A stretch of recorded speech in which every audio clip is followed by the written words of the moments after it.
Sim racers are starting to make their way into real life as simulators get more realistic and the industry grows. People are actually starting to make careers from driving virtual cars in circles. But what does the future of sim racing actually look like? Are we headed towards a world where the two seamlessly combine, or is there a potential that sim racing as a whole could flop? That's exactly what I want to be talking about in this video. My name is Marcus, let's get into it.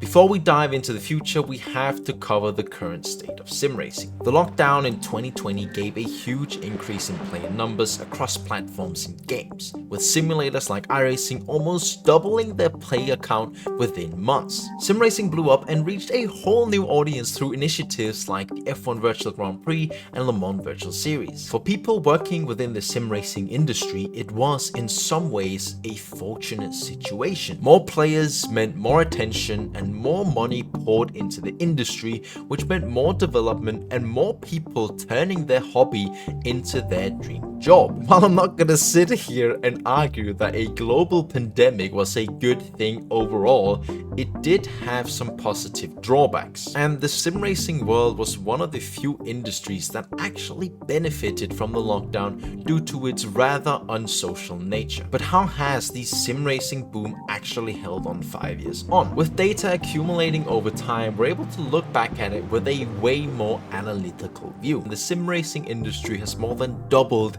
its market value between 2017 and 2024. While the lockdown helped accelerate this growth, the sim racing market has seen steady growth even in the years prior to and the years after the boom. And the same results also show up on big market player numbers like iracing. While the boom did spike player numbers, there is a slight increased tendency both before and after the lockdown. Same goes for ACC, a positive tendency.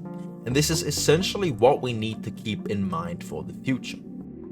Sim racing has also become a bigger talking point in the real-life racing world in terms of finding talents. As sim racing is a lot cheaper than funding a real-life racing career, a lot more talent actually makes it to the top of sim racing, which some people have started to notice. With competitions and racing teams like Racing Prodigy and Verstappen.com slowly allowing for the best sim racers to test their skills in real-life machinery without having to pay a fortune. This is a really big step in the right direction for sim racing. And while I don't think we'll return to the insanity of having the whole racing world jump onto the sim like we had in lockdown, the fact that we managed to keep the numbers up and even grow as a community is a good sign of things to come. Now, this is important to keep in mind as we dive into what the future could potentially look like, because it means we can look forward with a positive mindset instead of a negative one. Now, there are three main subjects that I want to dive into when discussing the future, and the first one is future development of simulators and their realism. We can all agree that the simulation and realism is a very important aspect of why we love sim racing. It allows us to immerse ourselves into the racing world and get a taste of what being a race car driver is actually like. That's also why it's important that the major game studios keep on developing their games so we as users can get closer to living out our dreams. But where are we actually headed? To help me answer some of these questions, I've gotten Red Bull's Racing Sebastian Job to help me out. Seb has a lot of experience and knowledge within the sim racing world. His involvement with Red Bull has also given him the chance to test out proper real-life racing machinery. So I've brought him on to help me answer the question of whether we can expect any new sims to come on the market and take over.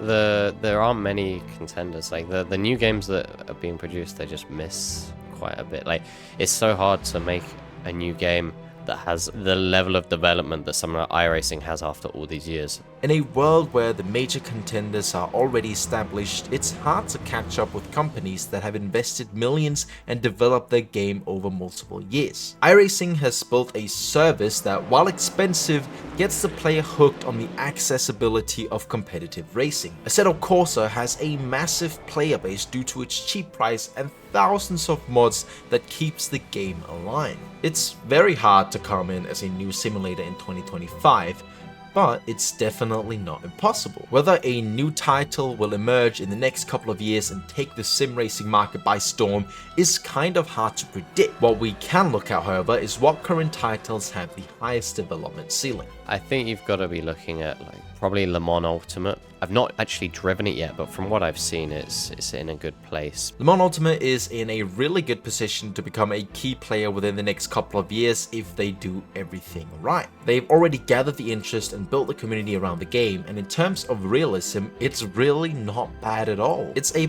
perfect example of games that have the potential to rival the big ones like iRacing and Assetto Corsa. Talking about that, Assetto Corsa Evo has recently released in beta form, and I can easily see this game blowing up over the next couple of years. On top of that, there is still huge competitions going on in Rennsport, and they definitely still have the potential, but they've got to pick it up a little bit. And then there's of course iRacing, the current market leader in terms of their competitive racing system. I mean, my answer just keeps coming back to iRacing. There's a reason it's the most popular. It's ever like that. They're so much more developed than other games in terms of what they have like available. Everything about it, it's just the actual base tire model is still too sensitive in some areas. You require such a precise driving style. I think iRacing is so close to having like almost the perfect product.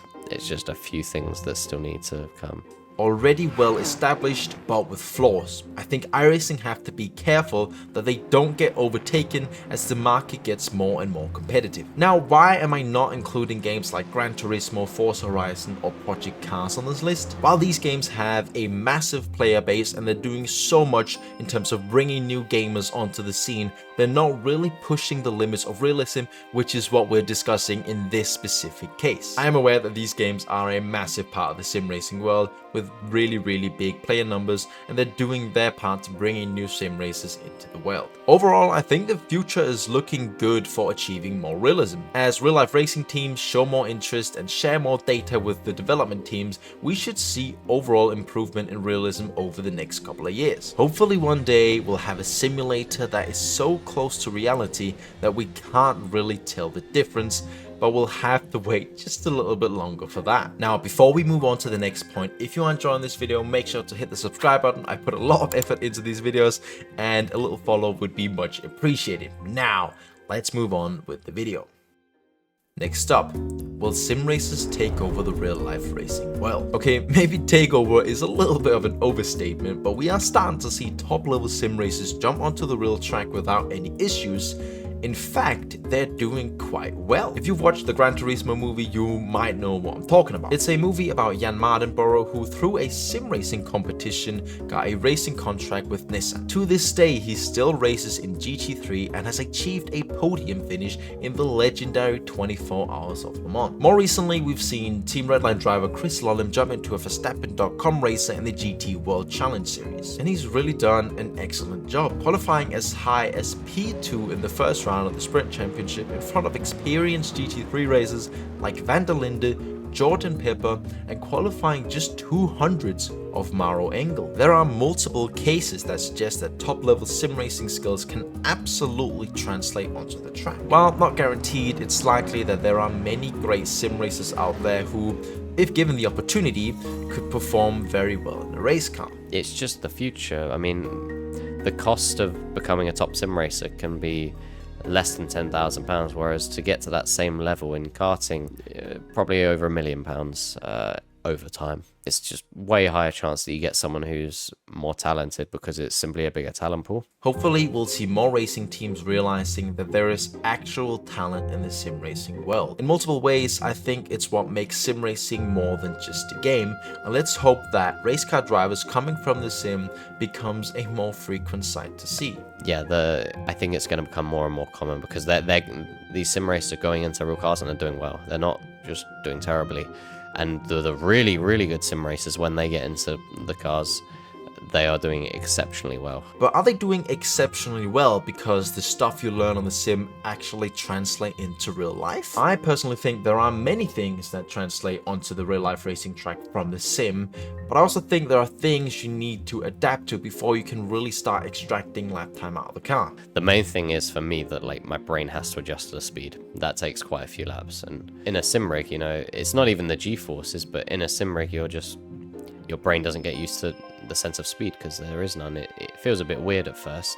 It's again, you have to adjust to that, and then once you do, all the inputs that are required in sim racing are pretty similar, and you learn through sim racing, swapping between games, how to figure out what works best And so you get into the real car and those same things apply, where you have to figure out what's best, and the process of doing that is the exact same. So it's like very applicable. Just to be sure, I also asked our fellow sim racer Seb if he was scared to jump into a multi-million-dollar F1 car. I don't know about other people, but when I got in the real car, there was no fear. It was like excitement. There was no fear. Of course, you don't want to crash the car, so I'm holding back a little bit because I don't want to make a fool of myself until I feel comfortable, and then I start to push. But no, there's no fear. Like, it's just pure excitement, at least for me. And I imagine most sim racers it will be the same, because this is something you live your whole life wanting to do.